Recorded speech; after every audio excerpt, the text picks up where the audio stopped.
Durante la Segunda Guerra Mundial hubo criaturas de las que casi nadie se atreve a hablar. Wendigos. No formaban parte de ningún ejército, no usaban uniforme, pero acechaban en el frío y devoraban más que cuerpos, robaban la cordura. Algunos soldados los vieron, otros simplemente desaparecieron. Lo que vas a escuchar no es solo una historia de guerra, es una advertencia enterrada en archivos olvidados, entre testimonios susurrados por veteranos que juraron guardar silencio. Hay lugares donde el enemigo no tenía rostro humano, y el verdadero horror llegaba al caer la noche. Esto ocurrió en los últimos meses de 1944. Una patrulla enviada a una zona remota del Pacífico, en apariencia deshabitada, empezó a registrar comportamientos extraños, gritos imposibles de ubicar, y rastros que no coincidían con ninguna especie conocida. El ambiente era denso, casi vivo, y los hombres comenzaron a perder el control uno por uno. No estamos hablando de mitos. Esta historia está basada en informes reales, escritos con la mano temblorosa de quienes vivieron algo que no se puede explicar con lógica. Lo que pasó allí sigue sin respuesta hasta hoy. Bienvenido al canal Relatos Oscuros de Guerras, donde las memorias olvidadas y las sombras ocultas salen a la luz. Si estas historias te llegan, suscríbete al canal para formar parte de nuestra legión. Sin más demora, vamos directo al punto. Los primeros en bajar fueron los ingenieros, acompañados por un sargento canadiense que juraba haber oído ecos extraños en esa zona desde hacía días. La entrada al refugio subterráneo estaba oculta bajo una capa de tierra endurecida, sellada por tablones ennegrecidos y sogas que crujieron como si no quisieran ser removidas. Cuando finalmente lograron abrirla, un aire denso y rancio se derramó hacia la superficie, como si aquel lugar hubiese estado conteniendo algo. Descendieron en silencio, con las linternas apuntando a pasillos estrechos y paredes cubiertas de musgo. Y fue allí, en la profundidad más silenciosa del búnker, donde lo encontraron. Un viejo escritorio metálico oxidado y sobre él, extendido con un cuidado casi ritual, un mapa militar japonés. Pero lo que realmente heló la sangre del grupo fue lo que cubría aquel papel. Una sustancia reseca, de color oscuro, que parecía haber sido derramada a propósito. No tenía olor, no tenía textura, pero nadie pudo negar que parecía haberse originado de algo vivo. Cuando iluminaron el mapa, la tinta roja pareció vibrar sutilmente bajo la luz. No era un movimiento brusco, pero sí lo suficiente como para que los soldados retrocedieran un paso sin darse cuenta. Había rutas señaladas, senderos ocultos entre la jungla, pasadizos marcados con símbolos extraños, pero también advertencias. Frases escritas en kanji que, al ser traducidas por un intérprete días después, sembraron aún más temor entre los que habían tocado aquel objeto. No marchen de noche. No los despierten. Aquella misma madrugada, mientras el escuadrón descansaba, cerca de la antigua entrada del refugio, comenzaron los sonidos. Al principio eran lejanos, como un retumbar leve, pero con el pasar de los minutos se volvieron más claros. Tambores, lentos, profundos, con una cadencia que parecía imitar el paso de algo marchando. Nadie se atrevió a hablar, nadie respiró fuerte, porque allí, en medio de la selva muda, no había nada que justificara ese sonido. El sargento apuntó su linterna en la dirección de los tambores, pero no había sendero visible. Solo árboles, neblina y oscuridad. Sin embargo, el ritmo continuaba, y cuando cesó al amanecer, descubrieron que las hojas estaban aplastadas, como si algo hubiese cruzado por allí, sin dejar huellas. Durante los días siguientes comenzaron las alucinaciones. Algunos soldados dijeron haber visto sombras moverse entre los árboles, Otros hablaban de figuras sin rostro que los observaban en silencio desde los bordes del campamento. Uno de ellos, un joven radiooperador, fue encontrado en estado de shock, murmurando una frase repetitiva. El mapa no es para guiar, es para sellar lo que no debe salir. Las rutas indicadas en el documento conducían a zonas que no figuraban en ningún plano oficial. Y sin embargo, cada grupo enviado a investigar regresaba con menos hombres y más preguntas. Uno de los equipos reportó haber hallado una especie de altar, tallado en piedra volcánica, con símbolos grabados que no coincidían con ningún idioma conocido. Y en su centro, una figura esculpida con garras, colmillos y ojos vacíos.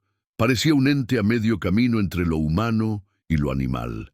Algo que, según los escritos en japonés hallados allí mismo, había sido encerrado siglos antes por monjes que sacrificaron su existencia para mantenerlo dormido. Los japoneses, según los rumores, no estaban protegiendo un puesto de vigilancia en ese lugar.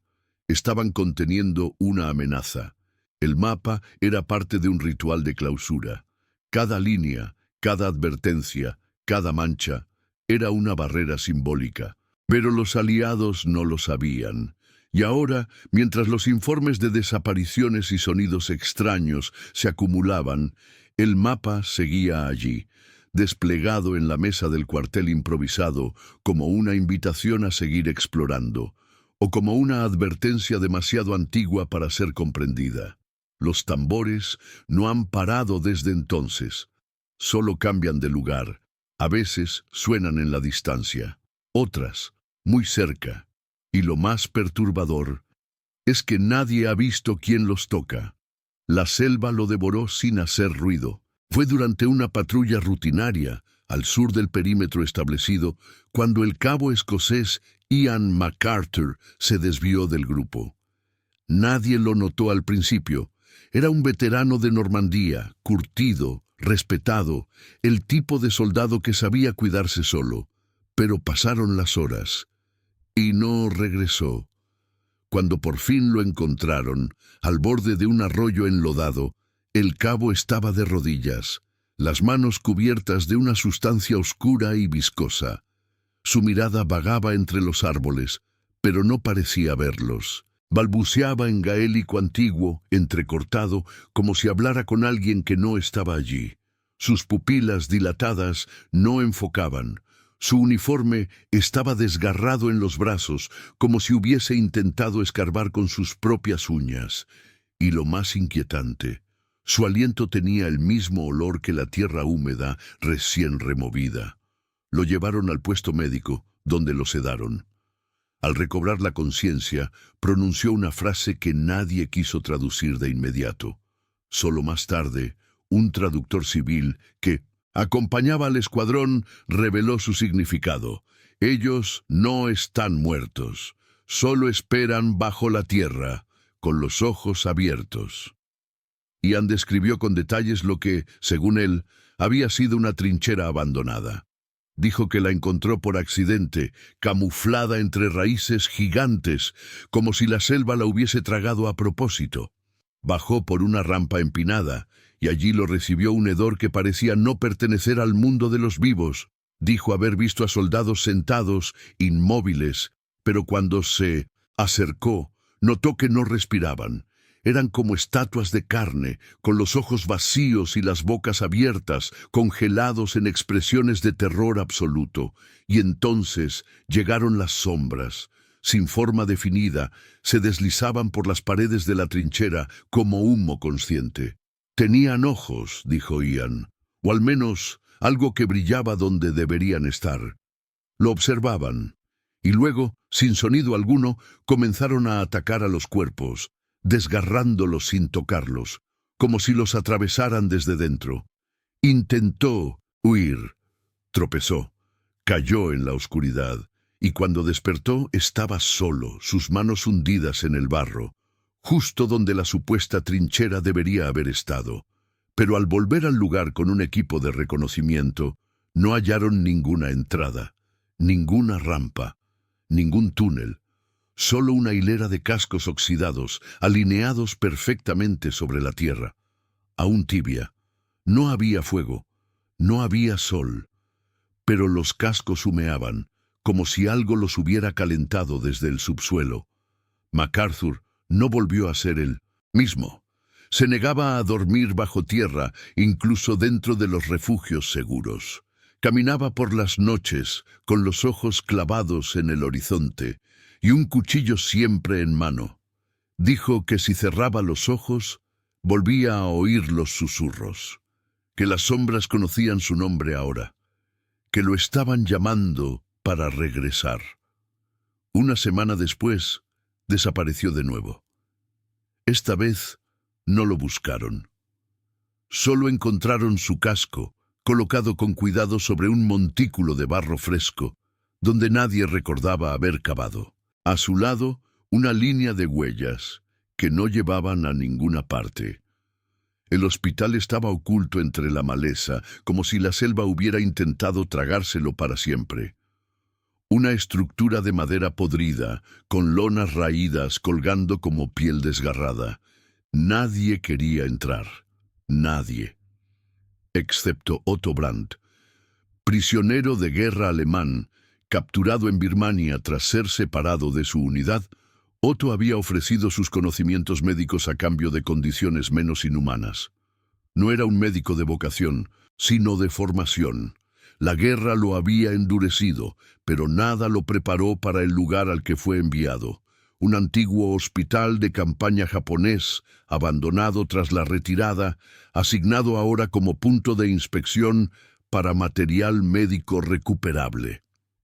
Desde el primer paso dentro, el aire se sentía denso, rancio, como si 1000 suspiros hubieran sido exhalados y olvidados allí dentro.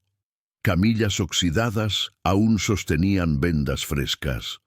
El metal de los bisturís relucía con un brillo húmedo, como si alguien los hubiese usado minutos antes, y en los frascos alineados en la mesa principal flotaban partes que Otto no logró identificar, no del todo humanas.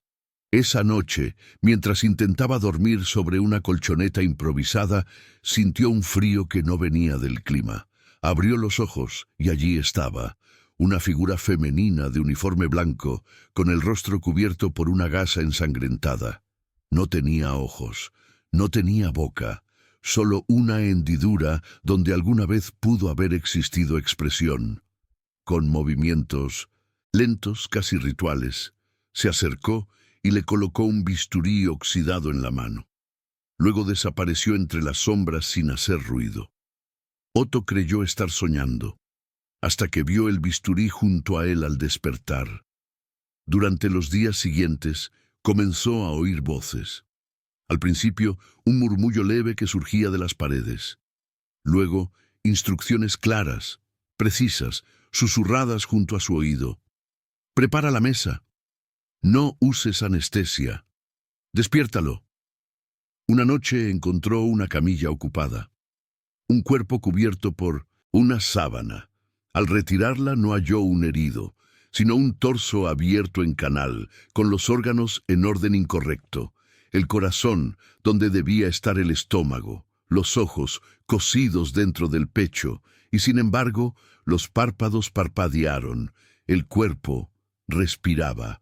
Otto gritó, nadie respondió, salió corriendo del hospital. Afuera, la selva estaba muda, como si lo hubiese abandonado también. Regresó con otros soldados al amanecer, pero no había ningún cuerpo, solo la camilla vacía, y un mensaje escrito con tinta seca sobre la pared. Uno de nosotros.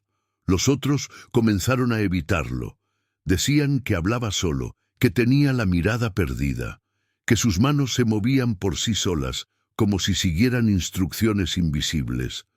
En su tienda hallaron hojas quirúrgicas ordenadas por tamaño y dibujos de cuerpos humanos alterados de forma grotesca, algunos con extremidades extra, otros sin piel, todos con la misma inscripción, paciente N.O.O.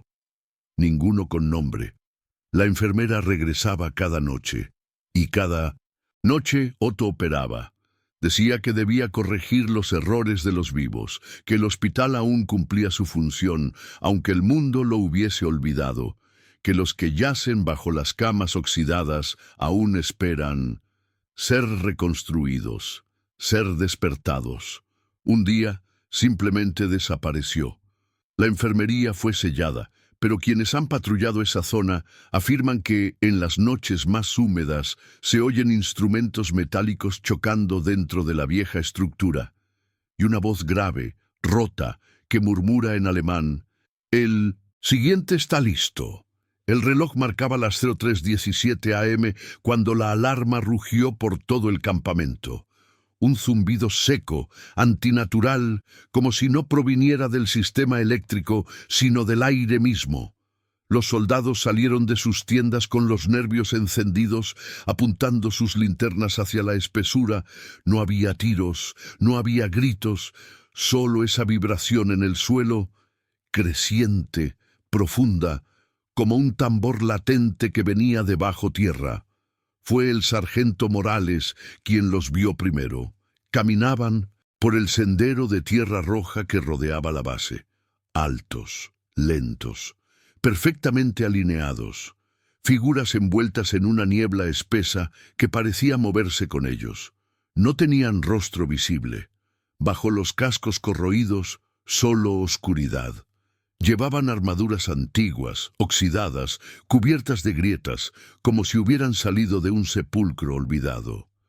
En sus manos, lanzas negras que no reflejaban la luz, como si absorbieran cada rayo que las tocaba. Nadie hablaba. Nadie respiraba fuerte.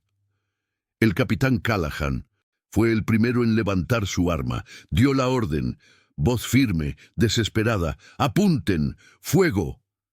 Pero el gatillo no se movió. Uno tras otro, los soldados intentaron disparar. Las armas no respondían, no estaban trabadas, no estaban descargadas. Era como si una fuerza invisible impidiera la acción, como si la violencia no tuviera efecto alguno sobre aquello que marchaba frente a ellos. Las figuras no parecían verlos, cruzaban el claro en silencio, sus pasos haciendo vibrar la tierra bajo las botas de los vivos. El aire se volvió más frío, las linternas comenzaron a parpadear, y entonces uno de los jóvenes reclutas cayó de rodillas, temblando. Murmuraba en voz baja, los ojos clavados en el suelo: «No somos lo que buscan». Las sombras marchantes continuaron, ajenas a la presencia del pelotón, como si siguieran un camino trazado siglos antes. Atravesaron la base sin detenerse, sin girar la cabeza, sin desviar una sola pisada. Y cuando alcanzaron la linde opuesta del bosque, la niebla se cerró detrás de ellos, tragándolos por completo. Cuando todo terminó, el campamento quedó en absoluto silencio.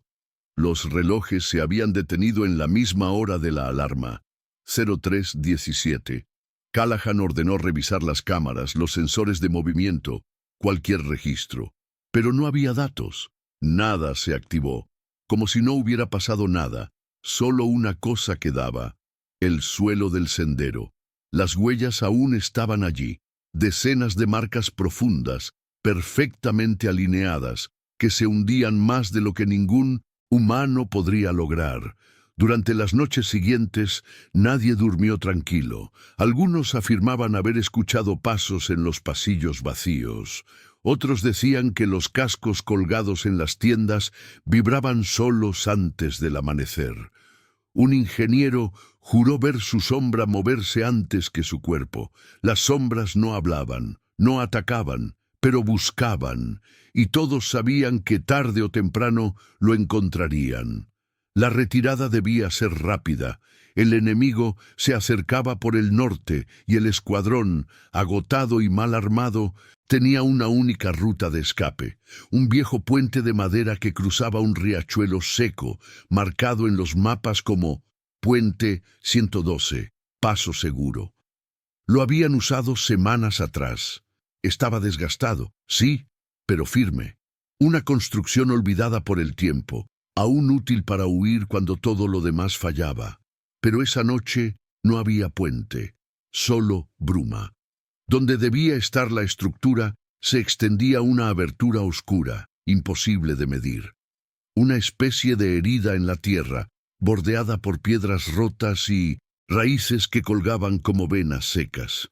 El riachuelo ya no existía. No fluía agua, ni había suelo al otro lado. Solo una neblina espesa que lo cubría todo. Una bruma gris, densa, que giraba lentamente sobre sí misma, como si respirara. El teniente Fournier no dudó. Ordenó al grupo detenerse y se adelantó. Su rostro estaba pálido, pero determinado. No podían volver atrás. Sabía que si se quedaban allí, estaban perdidos. Miró el borde resbaladizo de tierra, dio un paso y otro, y luego desapareció. No cayó. No gritó de inmediato, fue absorbido. La niebla lo tragó como si nunca hubiera existido, sin salpicar, sin levantar viento. Solo un segundo de vacío absoluto. Y entonces comenzaron los gritos. 12 segundos exactos. Gritos que no parecían solo de dolor, sino de horror. Como si hubiese visto algo que ningún hombre debería ver. Una mezcla de súplica, rabia y locura que rasgó el aire y congeló a todos. Los soldados no se movieron. Nadie se atrevió a acercarse. Al cumplirse el 12º segundo, silencio. El eco se desvaneció, y entonces, flotando sobre el abismo, apareció su casco, suspendido, inmóvil, como si algo lo sostuviera desde abajo o desde dentro. El sargento Delgado intentó alcanzar una piedra y lanzarla. No hubo impacto, no hubo fondo. La piedra no hizo ruido al caer, no volvió a aparecer. Solo la bruma continuó girando, como si no le importara. Esa noche, el escuadrón acampó sin fuego, sin hablar. Algunos decían que el puente nunca existió, que el mapa estaba equivocado. Otros afirmaban haber visto, en los márgenes del agujero, formas humanas apenas visibles bajo la niebla. Figuras de uniforme que caminaban en círculos repitiendo la misma ruta una y otra vez, como si intentaran cruzar, como si estuvieran atrapados. Cuando el día siguiente amaneció, la bruma había retrocedido unos metros. El agujero seguía allí, pero ahora, al borde, había algo más, huellas, docenas, todas apuntando hacia la nada, y el casco de Fournier ya no estaba. El lago no aparecía en ningún mapa. Nadie lo recordaba antes de la última lluvia.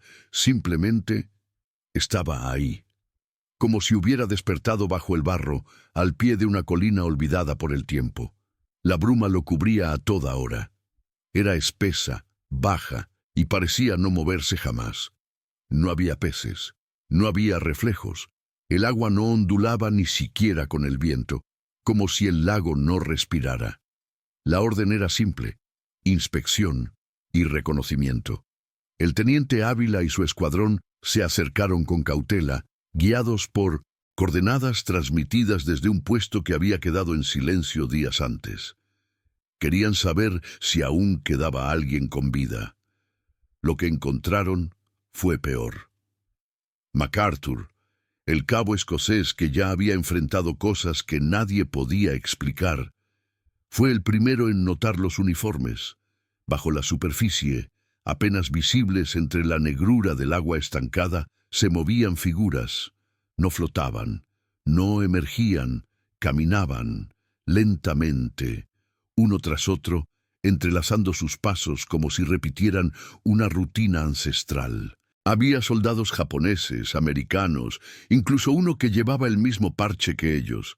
Las insignias eran antiguas, algunas de guerras pasadas, otras desconocidas.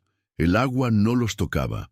Sus botas no dejaban burbujas, no se agitaban, solo marchaban, con los ojos abiertos, vacíos, mirando hacia el fondo, sin dirección, sin propósito, como si algo más los guiara desde las profundidades. «Es él, es Jamie», susurró MacArthur, congelado. El escuadrón giró. Frente a ellos, uno de los soldados bajos, El agua tenía su mismo rostro, aunque más joven, más pálido, más muerto. Jamie MacArthur, su hermano, había caído en Normandía, enterrado en Francia, reconocido como héroe, y sin embargo, allí estaba, con el uniforme de 1944, caminando como todos los demás, prisionero del lago. Esa noche nadie pudo dormir. El aire era espeso, el suelo vibraba. A las 02:46 AM, el lago comenzó a hervir. No por calor, no por fuego, sino como si algo se retorciera desde las profundidades, algo con pulmones demasiado grandes para existir. Burbujas reventaban en la superficie como latidos, y entonces comenzó el murmullo. No era viento, no era voz, era un canto grave, repetido por múltiples ecos, sin idioma. Algunos lo escuchaban en japonés, otros en inglés. Uno juró oírlo en gaélico.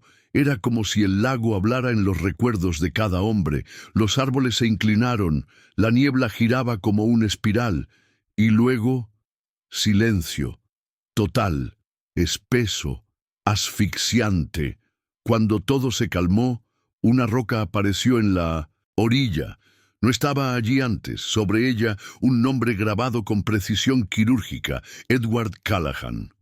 El capitán dio un paso al frente, pálido. Lo miró en silencio.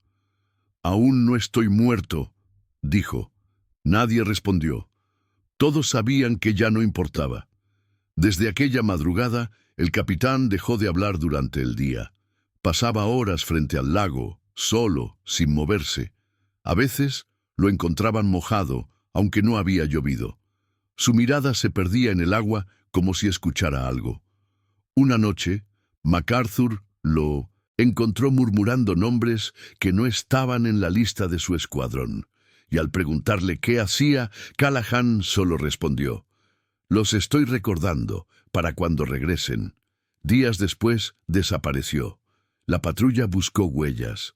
No había nada, solo su gorra, colocada con cuidado sobre la roca que llevaba su nombre, y bajo ella un nuevo grabado: Ian MacArthur.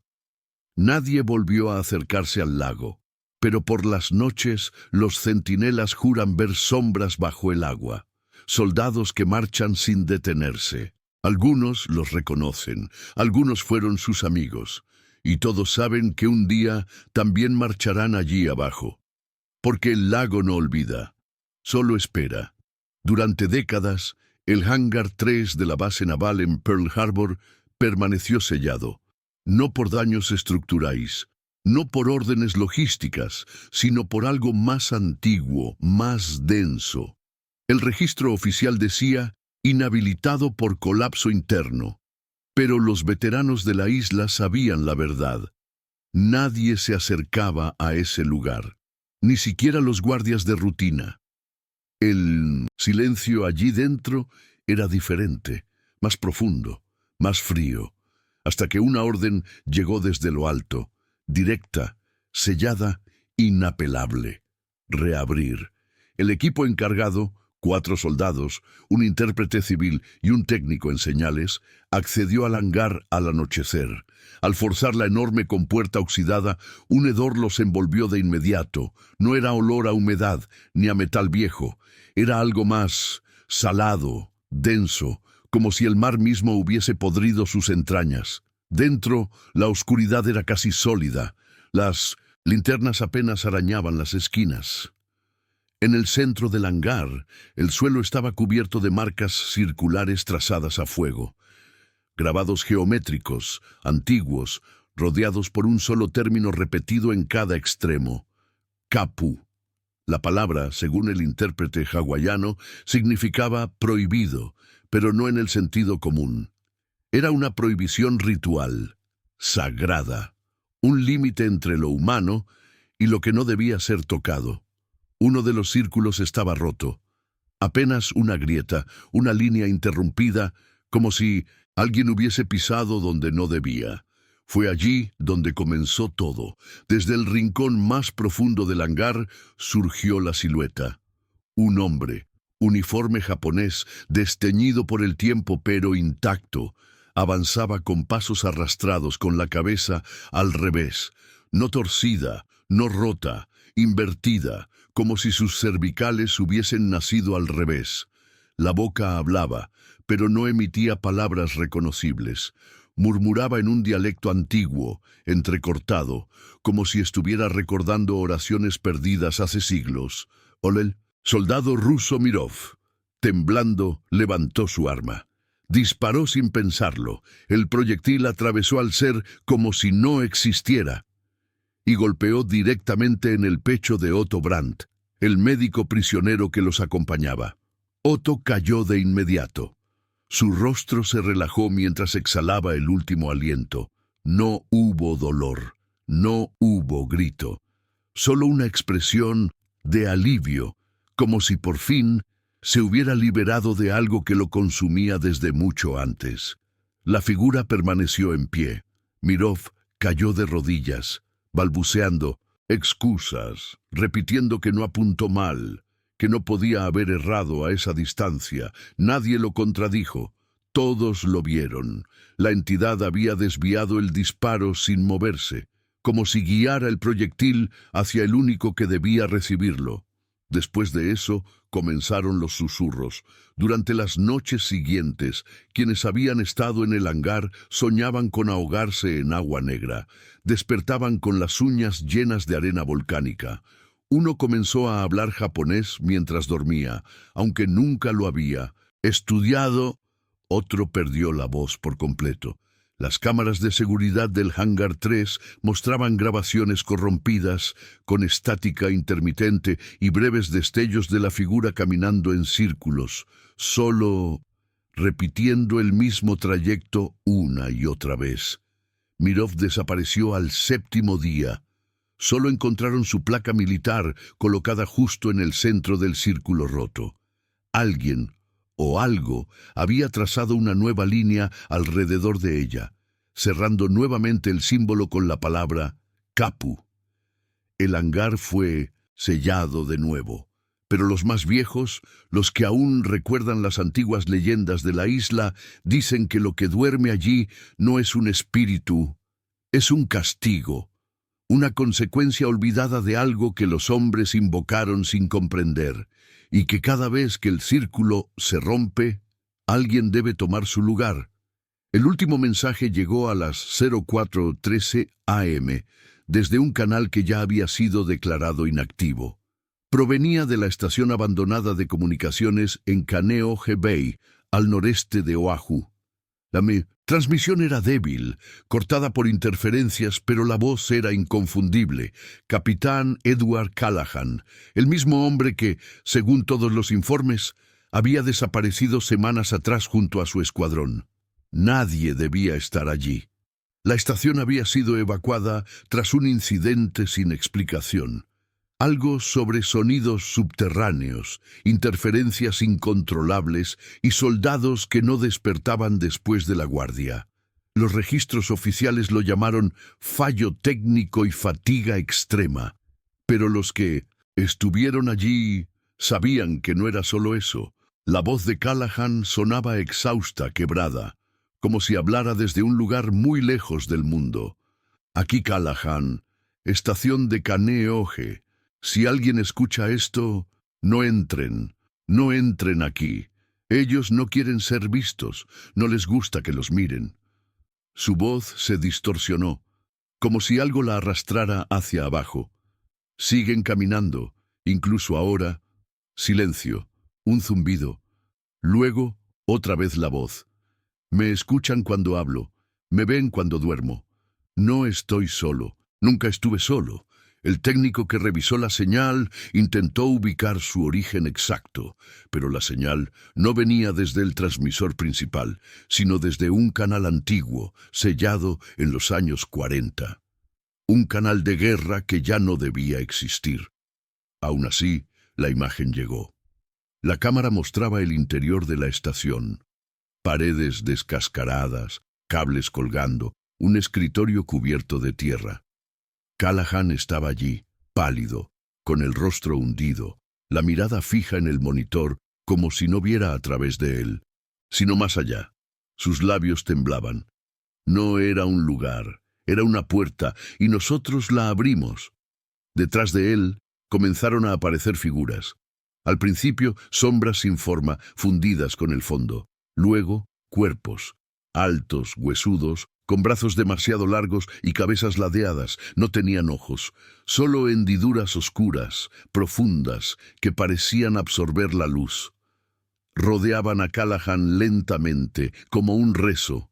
No caminaban, deslizaban, y entonces comenzaron los tambores. No desde la transmisión, no desde las bocinas, sino dentro de la sala de monitoreo. Retumbaban desde las paredes, desde el suelo, desde el estómago de quienes observaban. Golpes secos, pesados, la misma cadencia que se había registrado en informes anteriores, en zonas donde patrullas enteras desaparecieron sin dejar rastro. Golpes que no venían de ninguna parte, pero tampoco se podían detener. La imagen tembló. El rostro de Callahan se inclinó, como si aceptara algo inevitable. Ya estoy del otro lado. Y ustedes me seguirán. La última imagen fue una mano, alargada, de piel ceniza, tocando su hombro. Después, estática, ruido blanco. Y luego, nada. Desde entonces, nadie ha logrado restablecer contacto con la estación de Kaneohe Bay. Las misiones enviadas no regresaron o se perdieron en condiciones inexplicables. El acceso fue clausurado, el terreno declarado zona prohibida, no por razones tácticas, sino porque ya saben lo que habita allí, lo que observa en silencio, lo que nunca debió ser visto. Cuando el joven oficial británico encontró aquella caja metálica, no buscaba nada fuera de lo común. Estaba haciendo limpieza en un archivo olvidado del MI6, una sala húmeda y silenciosa donde los documentos parecían haber sido tragados por el tiempo. Pero al abrirla, su mundo cambió para siempre. Dentro, el llamado Informe Callahan descansaba incompleto.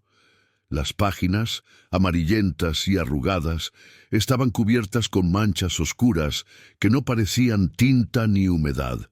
Eran irregulares, con bordes que parecían moverse bajo la luz.